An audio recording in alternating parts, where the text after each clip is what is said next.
యేసు ప్రభు ఒక సమయంలో యెరూషలేము వెళుతూ ఉన్నారు. ఈ వెళ్ళే మార్గంలో చాలా గ్రామాలు, చాలా పట్టణాలు అవన్నీ దాటుకుంటూ యేసు ప్రభు ప్రయాణం చేస్తూ ఉన్నాడు. ఈ గ్రామాలు, ఈ పట్టణాల్లోని నుండి ప్రయాణం చేసేటప్పుడు దేవుడు ప్రభు అనేకమైన విషయాల వరకు బోధిస్తూ ఉన్నాడు.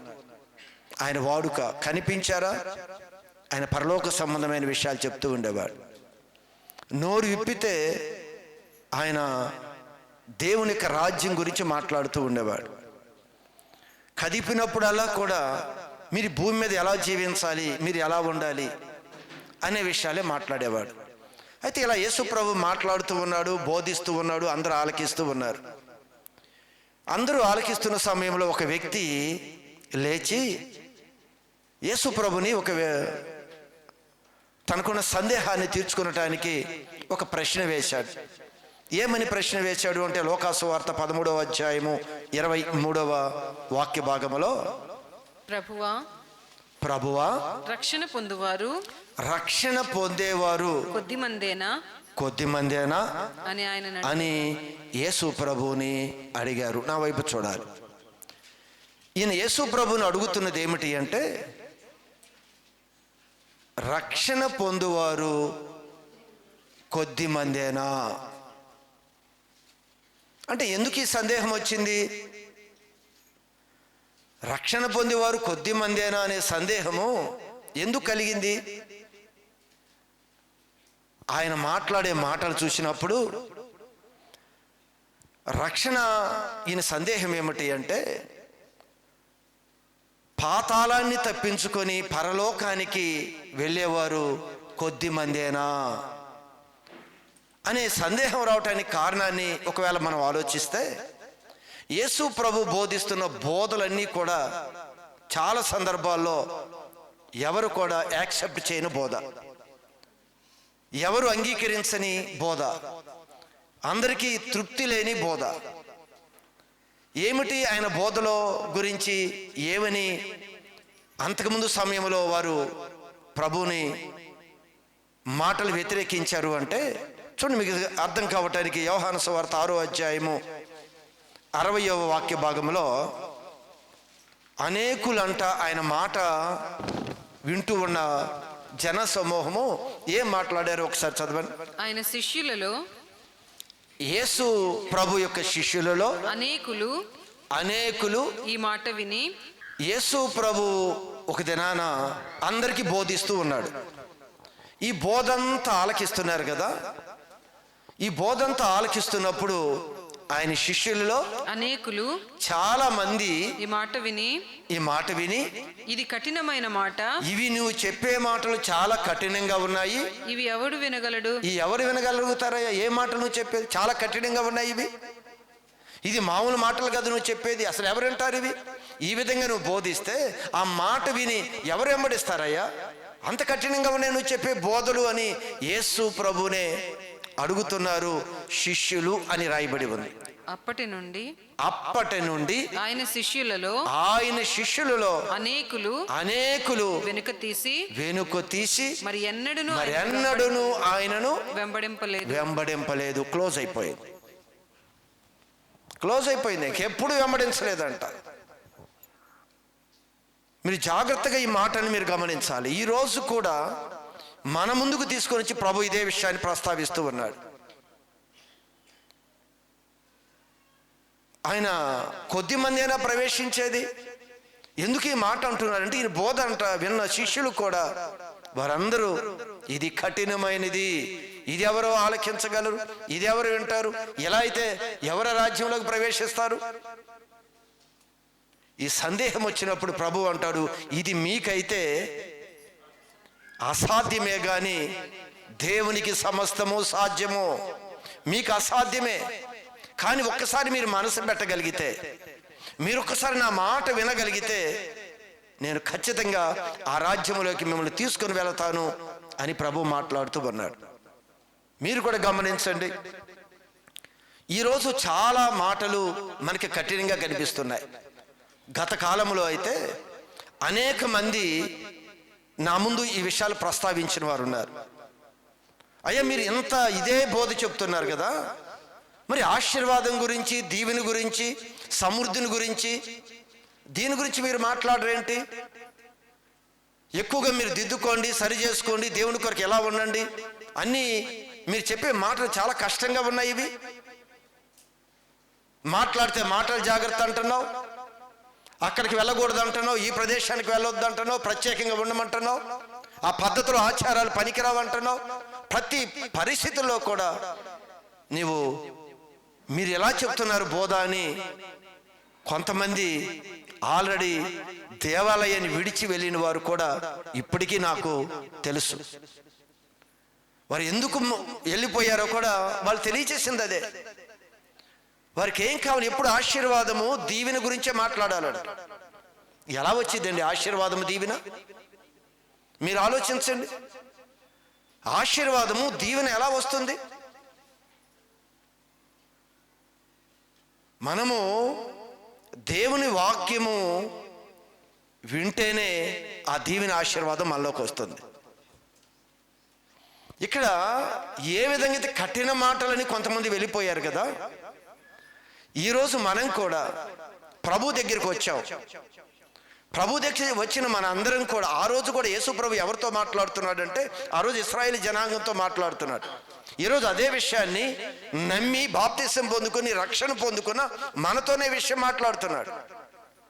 మనలో కూడా అనేక మంది ఈ బోధ వింటూ ఇది కఠినంగా ఉంది, ఇది ఇబ్బందికరంగా ఉంది, ఇది ఎవరు నడవగలరయ్యా, బయట ఎవరు నడుస్తున్నారు చూపించండి అని లోకంలో ఉన్న పరిస్థితులన్నీ చూపిస్తున్నారు, కానీ ఇది ఎవడు నడవగలడు? ఇదే ప్రశ్న.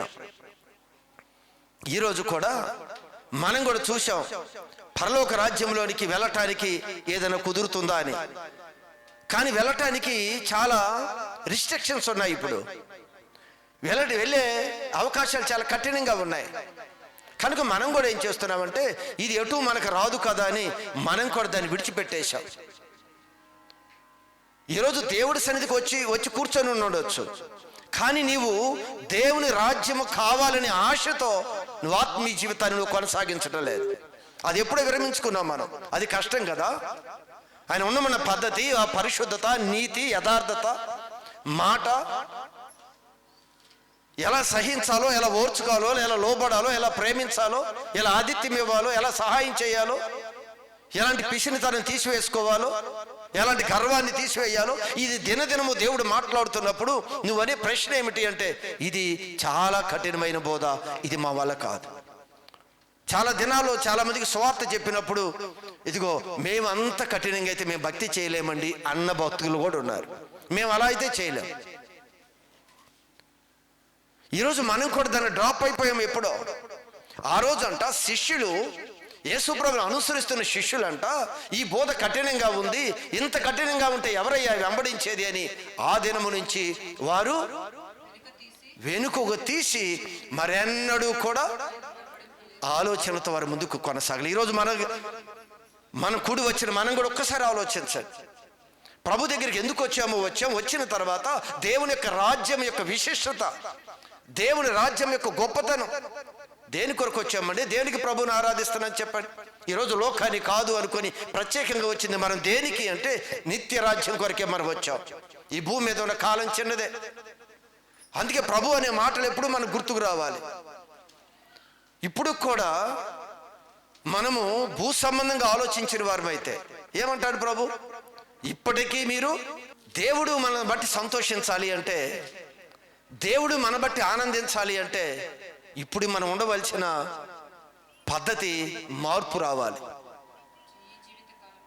అక్కడ అంటాడు ఈ జీవిత కాలం మొట్టికే మనము క్రీస్తునందు నిరీక్షించు వారిగా ఉంటే ఈ జీవితకాలం ఇక్కడున్న 60-70 సంవత్సరాలు దేవుడు మనకు చాలు. ఈ 60-70 సంవత్సరాలు ఆరోగ్యం ఇచ్చి, ఆనందాన్ని ఇచ్చి, ఉద్యోగం ఇచ్చి, వ్యాపారం ఇచ్చి, అన్ని విషయాలు అభివృద్ధి పరిస్తే చాలు అనుకునేవారు ఉన్నారు.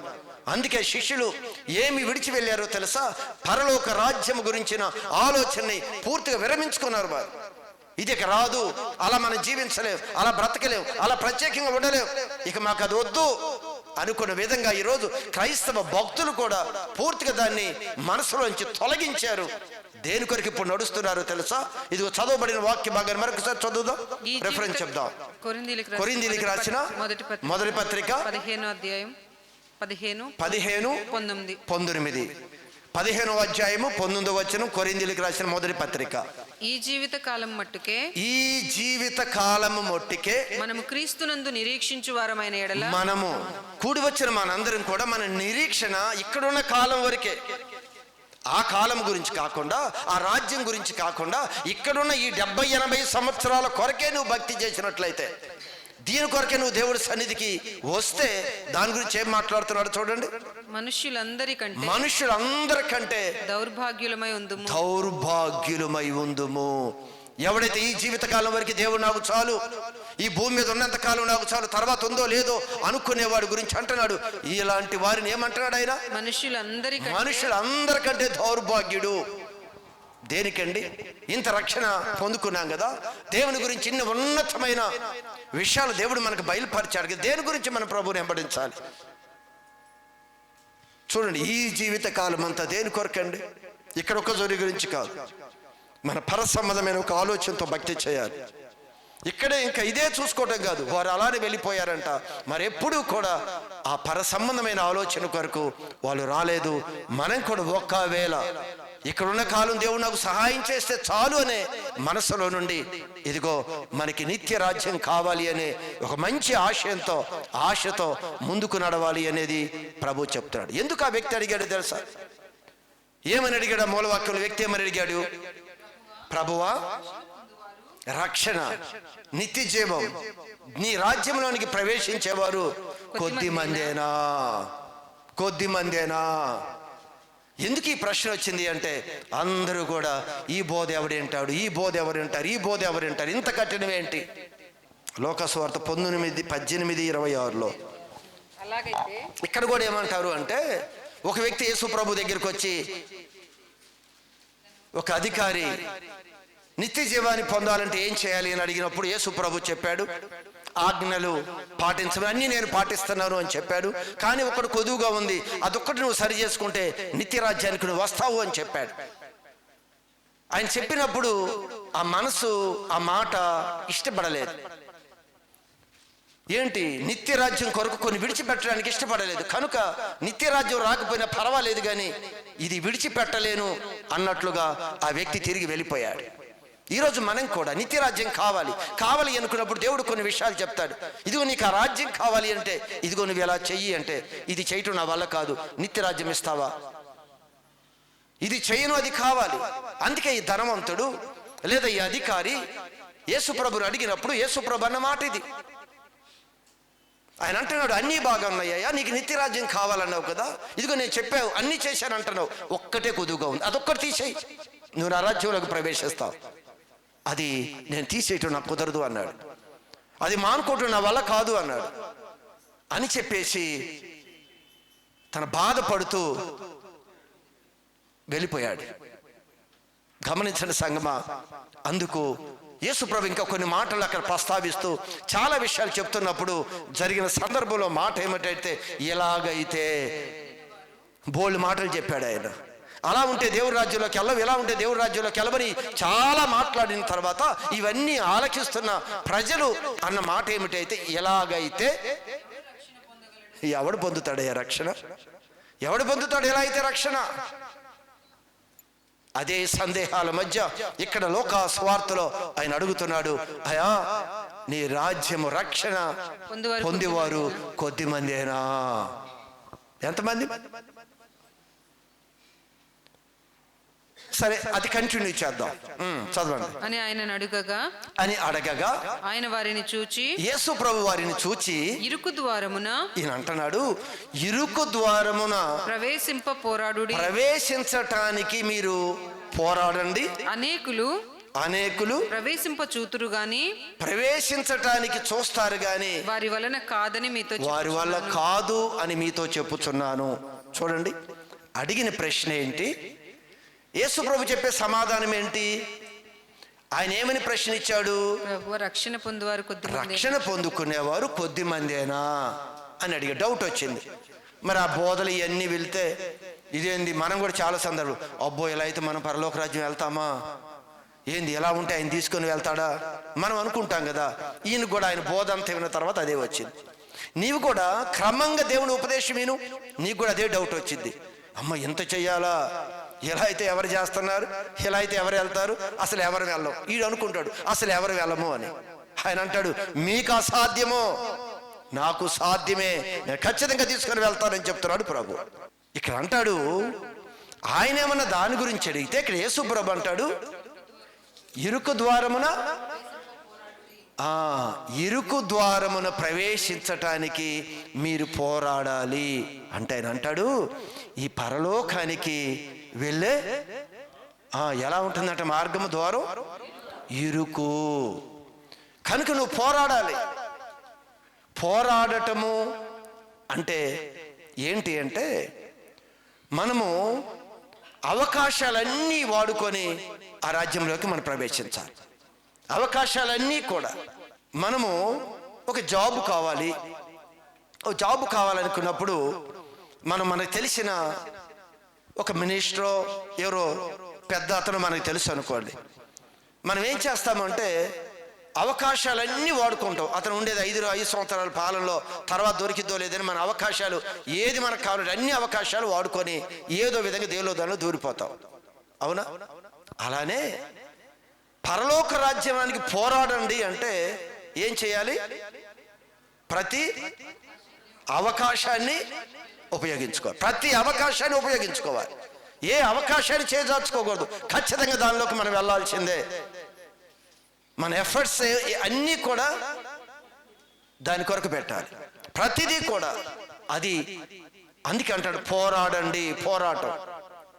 చాలామంది ప్రవేశించడానికి చూస్తున్నారు కానీ వారి వల్ల కాదు అన్నాడు. అందరూ వచ్చేస్తున్నారు వెళ్ళిపోదామని, కానీ అది ఇరుకు ద్వారం. ఇంకా దీని గురించి స్పష్టంగా అర్థం కావాలంటే మత్తయి సువార్తలో ఈ ఇరుకు ద్వారం గురించి మాట్లాడతారు. అక్కడికి అయితే మీకు ఇంకొంచెం క్లారిటీగా అర్థమవుతుంది. చూడండి ఒకసారి మత్తయి సువార్త 7:13. ఇరుకు ద్వారమున రాసుకోండి, మన వైపు చూడండి. ఇరుకు ద్వారమున ప్రవేశించుడి. చూడండి ఎక్కడ ప్రవేశించమన్నాడు? ఇరుకు ద్వారమున ప్రవేశించండి. నాశనమునకు పోవు ద్వారము, నాశనమునకు పోయే ద్వారము వెడల్పు, ఆ దారి విశాలమునై ఉన్నది, ఆ దారి విశాలముగా ఉన్నది, దాని ద్వారా ప్రవేశించువారు అని. దాని ద్వారా వెళ్ళేవారు అనేక మంది. మీకు అర్థం కావడానికి 2 మాటలు ఇక్కడ. ఒకటి ఇరుకు ద్వారము, రెండవది విశాలమైన ద్వారము. తర్వాత ఇరుకు మార్గము, విశాలమైన మార్గము, 2 చూపిస్తున్నాడు ఆయన. ఆయన అంటాడు మీరు ఇరుకు ద్వారాన్ని సెలెక్ట్ చేసుకోండి. అది ఎక్కడికి తీసుకుని వెళుతుంది? జీవమునకు, నిత్య జీవానికి తీసుకొని వెళుతుంది. విశాలమైన మార్గం ఉంది, అది నాశనమునకు. ఇది చాలా విశాలంగా ఉంటుంది, చాలా కంఫర్ట్ జోన్. ఇది చాలా హ్యాపీగా దానిలో వెళ్ళిపోవచ్చు. రిస్ట్రిక్షన్స్ ఏముండవు, ఇక్కడ ఫ్రీగా ఉంటుంది. ఇది విశాలమైనదే కానీ చివరికి ఇది ఎక్కడికి తీసుకొని వెళుతుంది? నాశనము చేస్తుంది. 2 మార్గాల గురించి మాట్లాడుతున్నాడు. అందుకే పరలోక రాజ్యంలోకి వెళ్ళేవారు కొద్ది మంది అంటే ఆయన అంటాడు ఇరుకు ద్వారంలో ప్రవేశించండి. ఆ ద్వారము ఇరుకేనంట, దారి సంకుచితము, దారి కూడా సంకుచితంగా ఉంటుందంట. ఆయన నమ్ముకొని ఆయన రాజ్యంలోకి ప్రవేశించడం కూడా కష్టమే, వచ్చిన తర్వాత ఆయనలో నడవటం కూడా కష్టమే. అంత ఈజీ పూల పాన్పులాగా ఉంటుందని చెప్పలేదు. ఇది ఆయన మార్గం ఇరుకైనది. ఎవరికి ఇరుకైనది అంటే నిత్య జీవం కావాలి అనుకున్న వారికి అది ఇరుకైన మార్గమే.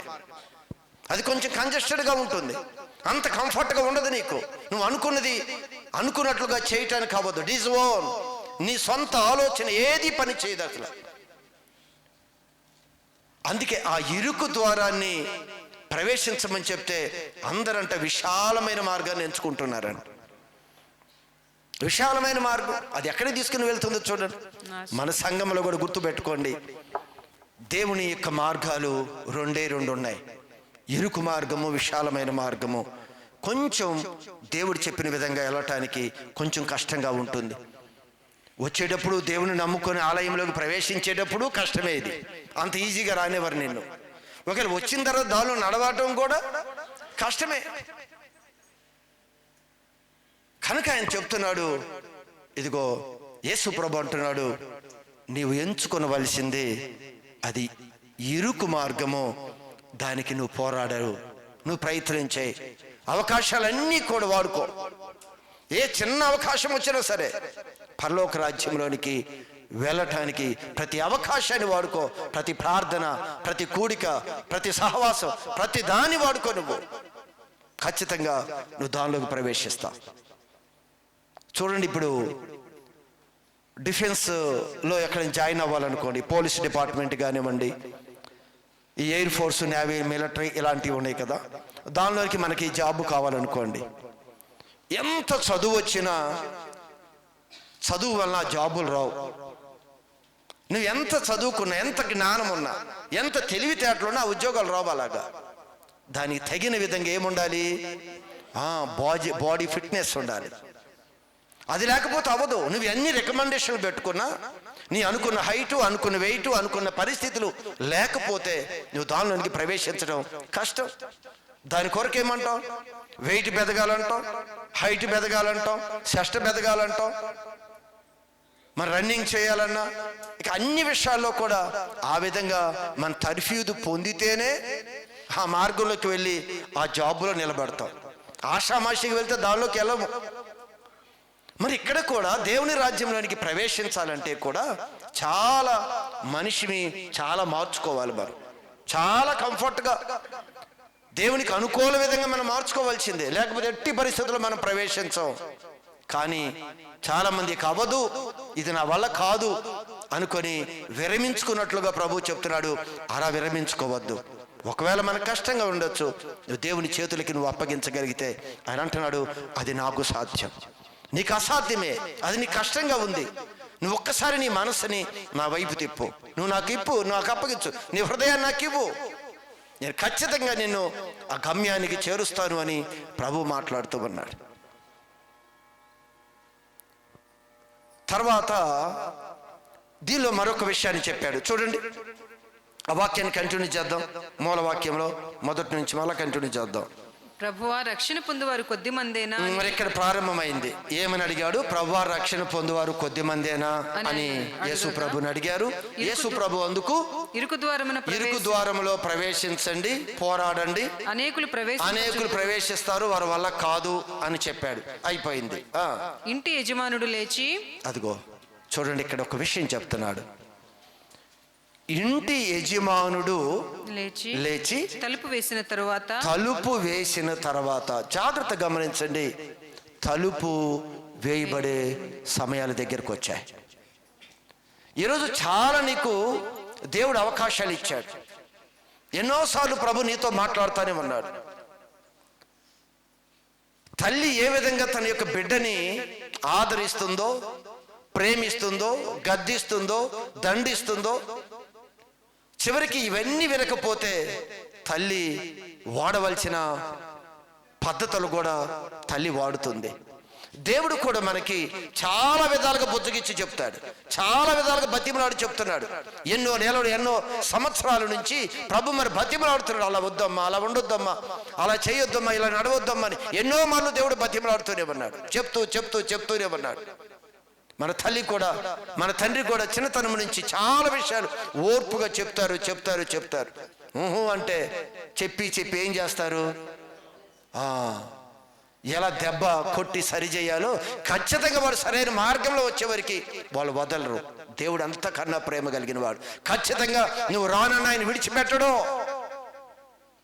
నువ్వు రాను అన్న కూడా ఆయన విడిచిపెట్టడు. ఖచ్చితంగా ఎలా తీసుకురావాలో ఆయన దగ్గరికి ఆయుధాలు ఉన్నాయి, అలా ఖచ్చితంగా తీసుకొని వస్తాడు ఆయన. ఎవరిని విడిచిపెట్టడు ఆయన. ఈరోజు నువ్వు ఒకవేళ బలహీనంగా నేను రాలేను అంటున్నావేమో, నిన్ను ఎలా తీసుకురావాలో తెలుసు. తల్లి వదలదు. కుమారుడికి నోటి మాటలు రాకపోయినా వాడు మాట్లాడట్లేదని వదిలేరు. వాడు బలహీనంగా నడవలేకపోతే కూర్చొని వదిలేరు. ఏ విధంగా సాధన చేసి ఖచ్చితంగా తల్లిదండ్రులు ఎలా నడిపిస్తారు అంతకన్నా ఎక్కువగా ప్రేమిస్తున్న దేవుడు ఈయన. ఖచ్చితంగా నిత్య రాజ్యానికి మనం నడిపించే వరకు ఆయన హస్తము వదలడు. ఆయన 40 సంవత్సరాలు ఇశ్రాయేలు జనాంగా నడిపించిన దేవుడు ఈరోజు మనల్ని కూడా ఖచ్చితంగా ఆయన నడిపిస్తాడు. అందుకే ఇక్కడ అంటున్నాడు, ఆయన బుజ్జగిస్తాడు, అన్నీ చేస్తాడు. చివరికి ఒక టైం ఉంది. ఏమి టైం అంటది? తలుపులు వేసే టైం ఉంది. తర్వాత ఇక అవకాశమే లేదు. నువ్వు ఏడ్చినా గీపెట్టినా ఎప్పుడైతే తలుపులు మూయబడతాయో అప్పుడు దిగులు ప్రారంభమైందండి. ఎప్పుడైతే క్లోజ్ చేయబడతాయో దేవుని యొక్క కార్యక్రమం, దేవుని దయ ఏమీ ఉండదు, మొత్తం క్లోజ్ అయిపోతుంది. దేవుని యొక్క స్వార్థ క్లోజ్ అయిపోతుంది. అప్పుడు మిగిలేది దుఃఖమే, బాధే, చింతే. చూడండి అక్కడ ఏమని రాశాడు, చదవండి. ఇంటి యజమానుడు లేచి తలుపు వేసిన తరువాత మీరు వెలుపల నిలిచి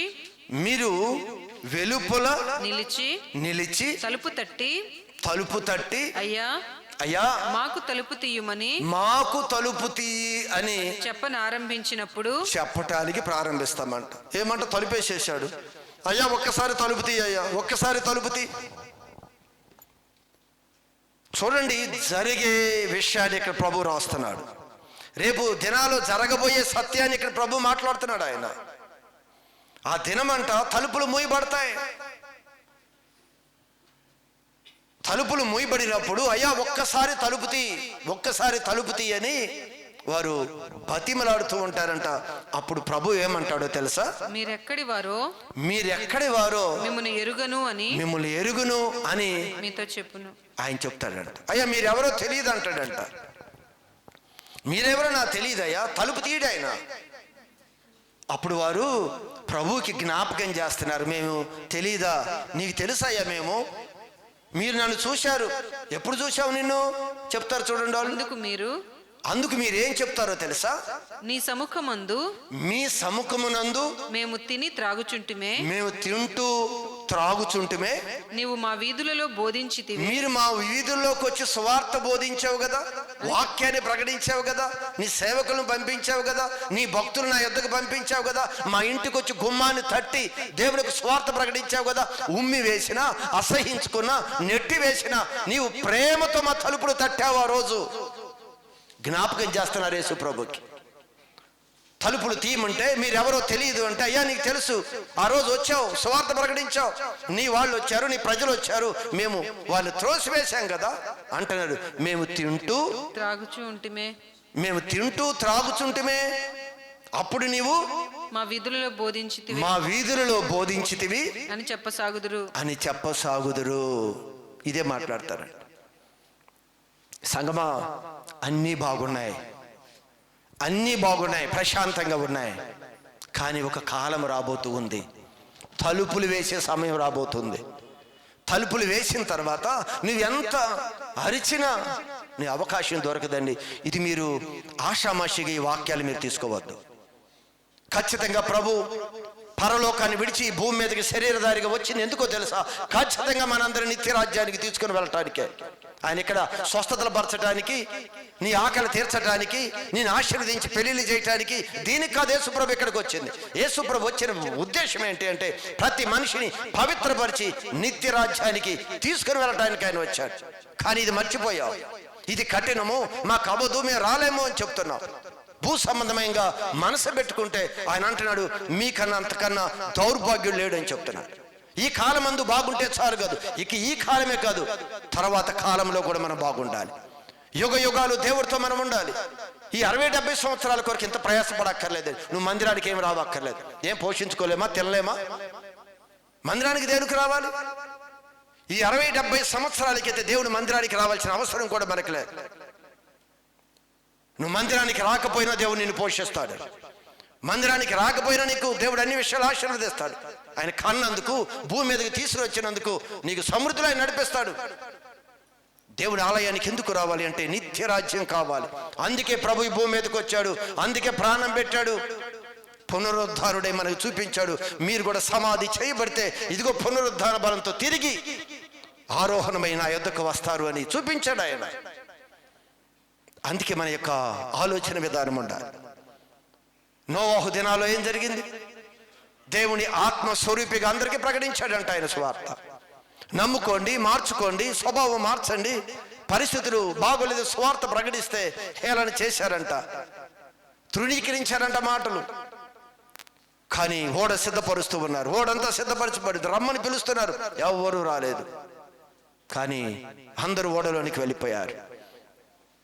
జలప్రలయం ప్రారంభమైంది. తూములు విప్పబడ్డాయి, ఆకాశపు తూములు విప్పబడ్డాయి.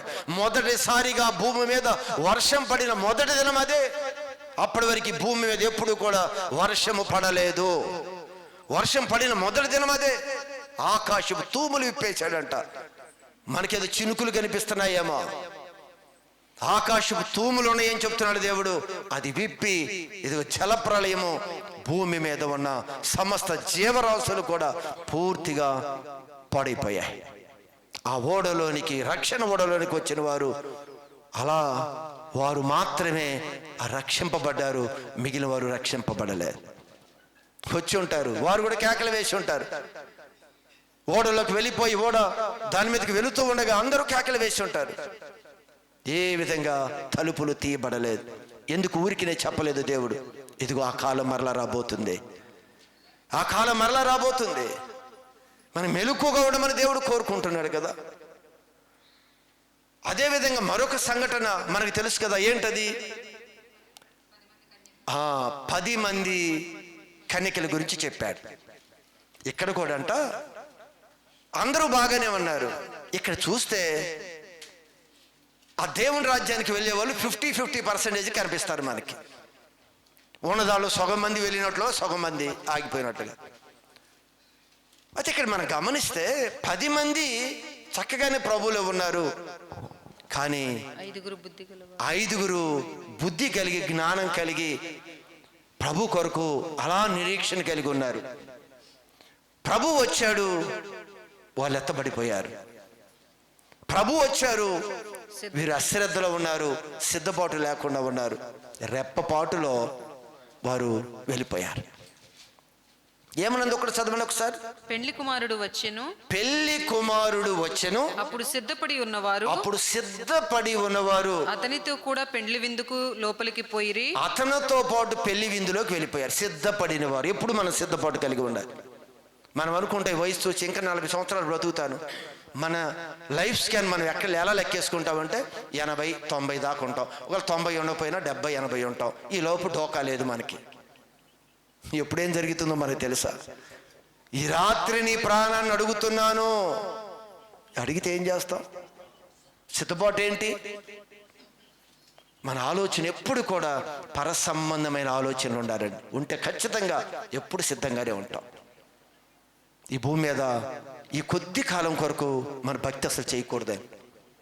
ఇంత చేయని అవసరం లేదు. ఇంత ఉపవాసం, ఇంత ప్రార్థన, ఇంత టైం కూర్చొని ఏం అక్కర్లేదు మనకి.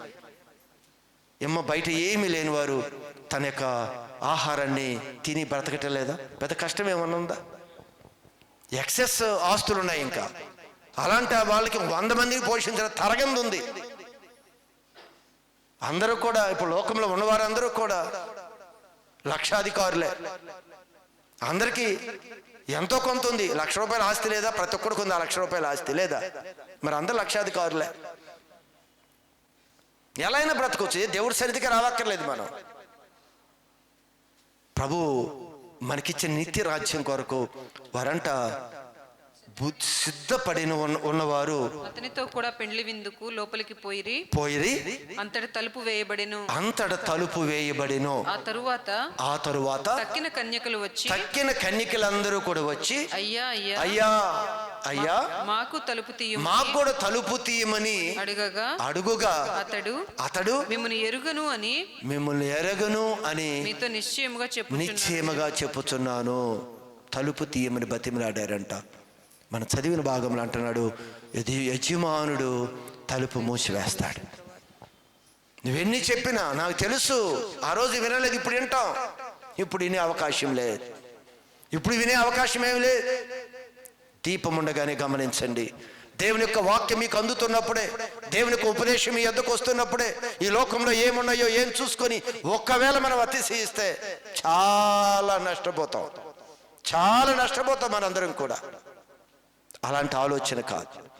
మనందరం కూడా పరలోక రాజ్యానికి వారసులం అవ్వాలి. ఒక విషయం చెప్తాను. అసలు పరలోక రాజ్యము ఎక్కడుంది?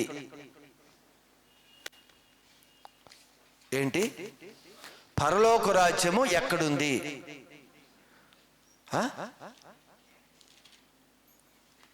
ఏంటి చెప్తున్నారు? చెప్పండి అమ్మా, ఎక్కడుంది? పైన. ఎక్కడ? పైన మేడ మీద. మరి చెప్పండి, ఎక్కడుంది పరలోక రాజ్యం?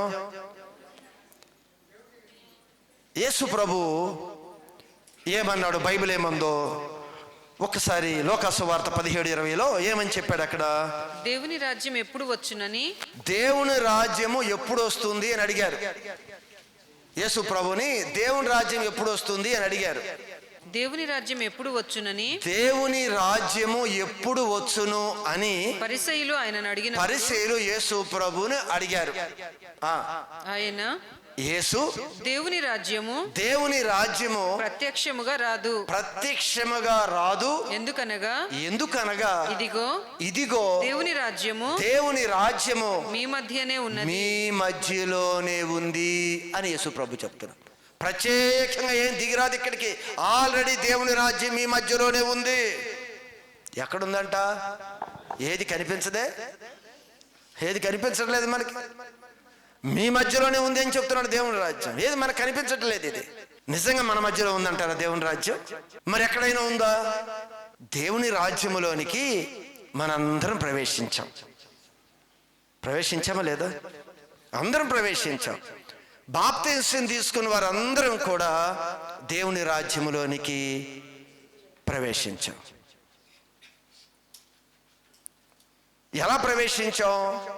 దేవుని సువార్త విని ప్రభు యందు విశ్వాసం ఉంచి ఆయన రాజ్యంలోనికి ప్రవేశించాం. మీరు ఒకసారి గమనించగలిగితే దేవుని రాజ్యము మీ మధ్యలోనే ఉంది. అందుకే మీరు దీనిలో చదివితే పరలోక రాజ్యం మన ముందులో ఉంది. ఇప్పుడు మీకు అర్థం కావటానికి ఒక విషయం చెప్తా. ఎలా మన మధ్యలో ఉంది అనేదానికి ఒక చిన్న విషయం చెప్తా. మన భారతదేశాన్ని బ్రిటిష్ వారు పరిపాలించారు. అంటే బ్రిటిష్ వారు అంటే ఏ దేశం అది? ఇంగ్లాండ్ దేశం. ఇంగ్లాండ్ దేశస్తులు భారతదేశాన్ని పరిపాలించారు. ఈ భారతదేశం మీద ఆధిపత్యం అంతా వాళ్ళదే. వాళ్ళు ఏం చెప్తే చేయాలి. పొన్ను కట్టమంటే కట్టాలి, ఎవడెక్కడ కూర్చోమంటే కూర్చోవాలి. మన అధికారాలు కానీ ఏమీ పనిచేయవు. వాళ్ళ యొక్క అధికారమే భారతదేశం మీద నడుస్తూ ఉంది. అంటే ఏ దేశం అది? ఇంగ్లాండ్ యొక్క రాజ్యాధికారం అంతా మన దేశం మీద ఉంది. ఇంగ్లాండ్ ఎక్కడుంది? ఇంగ్లాండ్ అక్కడే ఉంది. కానీ వాళ్ళ రాజ్య పరిపాలన ఎక్కడుంది? ఇది మన మధ్య భారతదేశంలో ఉంది. అలానే దేవుని రాజ్యం, పరలోక రాజ్యం ఎక్కడుంది అంటే మన మధ్యలో ఉంది. పైన అక్కడేముంది? పరలోకం ఉంది. ఆ రాజ్యం అయితే ఇక్కడ ఉంది.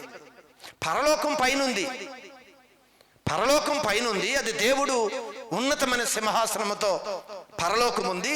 ఆ రాజ్యం మాత్రం మన మధ్యలో ప్రభుత్వం నడిపిస్తున్నాడు. దేవుడు ఆయన పరిపాలన చేస్తున్నాడు. ఈ రాజ్యంలోకి మన అందరం వచ్చాం. మన మీద ఆయన రాజ్యాన్ని పరిపాలిస్తున్నాడు. ఆయన ఇక్కడ మన పరిపాలిస్తుంది మన ప్రభు. అందుకే పరలోక రాజ్యం మన మధ్యలోనే ఉంది. అంటే దేవుడు మన మధ్యలో ఆత్మస్వరూపైన పరిశుద్ధాత్మ దేవుడు మనల్ని పాలన చేస్తూ ఉన్నాడు. ఆయన ఆ రాజ్యం ఇక్కడే ఉంది. పరలోకం అయితే అక్కడుంది. అయితే పరలోక రాజ్యంలోకి అందరూ ప్రవేశిస్తున్నారంట. కానీ పరలోకంలోనికి ఎంతమంది వెళ్తారో? అందుకే బలత్కారులంట దాన్ని ఆక్రమించుకుంటున్నారంట. పరలోక రాజ్యంలోకి వచ్చేస్తున్నారు. అందరూ ప్రవేశిస్తున్నారు పరలోక రాజ్యంలోనికి. కానీ దీనిలో నుంచి పరలోకములోనికి వెళ్ళేవాళ్ళు ఎంతమంది? మనందరూ కూడా గమనించండి. దేవుడి యొక్క ఉన్నతమైన రాజ్యానికి మనం చేరుకోవాలని మనందరినీ కూడా ఇదిగో ఈ పరలోక రాజ్యంలోనికి ఆయన తీసుకొని వచ్చారు. ఇక్కడికి వచ్చి మనందరిని పెళ్లి కుమార్తెగా సిద్ధపరిచి, పెళ్లి కుమారుడు మధ్యాకాశంలోకి వచ్చినప్పుడు ఈ పెళ్లి కుమార్తె వధువు సిద్ధపడిన పెళ్లి కుమార్తెలందరూ కూడా ఆయనతో కూడా మధ్యాకాశాలలో నుండి ఆయనలో దేవుని ఆయన రాజ్యంలోనికి వెళ్ళిపోతారు. గమనించారా? మనందరం కూడా ప్రయాసపడవలసింది ఇదిగో భూ సంబంధమైన వాటి కొరకు. దేవుడు ఏం చెప్పాడు? మీరు ఏ విషయం కొరకు ప్రయాసపడితే ఏది ఇస్తారని చెప్పాడు? ప్రియుడా, ప్రియుడా, నీ ఆత్మీయతలో నువ్వు ఎంత వర్ధిల్లుతావో ఈ భూమి మీద ఉన్న సమయంలో అన్ని విషయాలు నువ్వు వర్ధిల్లుతావు. దానికి దీనికి లింక్ ఉంది. నీకు అది కావాలి అంటే దాంతోపాటు ఇది కూడా వస్తుంది. ఇది కావాలంటే అది రాదు. అది కావాలి అంటే దేవుడి వాక్యం ఏం చెప్తుంది అంటే, నా ఆత్మ వర్ధిల్లిన ప్రకారము అన్ని విషయములలో నీవు వర్ధిల్లుచు సౌఖ్యముగా ఉంటావు. ఎప్పుడు? అది ఆత్మీయతలో నువ్వు వర్ధిల్లాలి. మంచిగా దేవుడు కొరకు నువ్వు జీవించగలిగితే, పరలోక రాజ్యం కొరకున ఒక ఆలోచన కలిగి నువ్వు ఉంటే, ఖచ్చితంగా ఈ భూమి మీద ఉన్నంత కాలం కూడా ఉన్నతమైన స్థలాల్లో దేవుడు ఉంచుతాడు.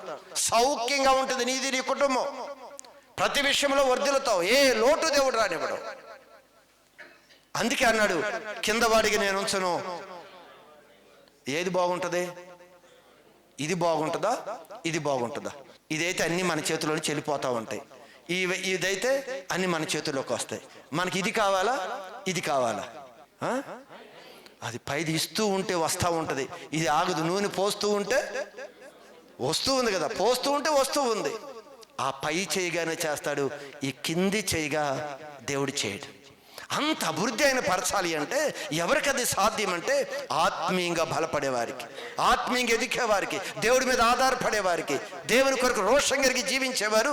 దేవుడు చెప్తాడు, ఎప్పుడు పై స్థితిలోనే నిన్ను ఉంచుతాను, తలగా ఉంచుతాను, తోకగా ఉంచను. ఇవన్నీ ఖచ్చితంగా ఈ భూమి మీద తన పిల్లల పట్ల ఆ నెరవేర్పు జరగాలి. భక్తులు దేవుడు అలానే చేశాడు. చిన్నవారిని తీసుకెళ్లి అధికారం ఎక్కించాడు, సింహాసనం ఎక్కించాడు ఆయన. రాజులు సహితము సామాన్యమైన ఒక భక్తుడి దగ్గరికి వచ్చి తల వంచే స్థితిని తీసుకుని వచ్చాడు. ఎప్పుడు ఘనపరుస్తాడు ఆయన. ముఖ్యంగా గమనించండి, ఆత్మీయ స్థితిలో చక్కగా మనం బలపడాలి. ఎప్పుడు పరలోక సంబంధమైన ఆలోచన. అందుకే భక్తులందరూ కూడా, పాత నిబంధనల భక్తుల్లో కూడా, మేము యాత్రికులము, మేము పరదేశులము అని చెప్పంట వారు గుడారాల్లో నివసించి తన జీవితాన్ని కొనసాగించి, చిన్న గుడారాల్లో, కోటీశ్వరులే చిన్న గుడారాల్లో. ఎందుకంటే నా దేశం ఇది కాదు, నేను పరదేశీని, ఒకదిన నా దేశం వెళ్ళిపోతాను, అక్కడ ఏదైనా నేను సమకూర్చుకుంటే బాగుంటుంది, ఇక్కడ ఉండగా అక్కడ ధనాన్ని నేను సమకూర్చుకుంటే బాగుంటుంది అని వారు గుడారాల్లో తన జీవితాన్ని కొనసాగించి దాని కొరకే ఎదురు చూశారంట. దేని కొరకు? పునాదులు కలిగిన ఆ పట్టణము కొరకు వారు ఎదురు చూశారు. పునాదులు కలిగిన పట్టణము, అది కదలనది. ఇది చాపవలే చుట్టి వేయబడే ప్రదేశంలో మనం ఉన్నాం. కనుక మనం కూడా ఆ పునాదులు కలిగిన పట్టణం వైపు చూసుకుంటూ మన భక్తి కొనసాగిద్దాం. దేవుడు మనందరినీ ఆయన రాజ్యంలోకి చేర్చునుగాక. ఆమేన్.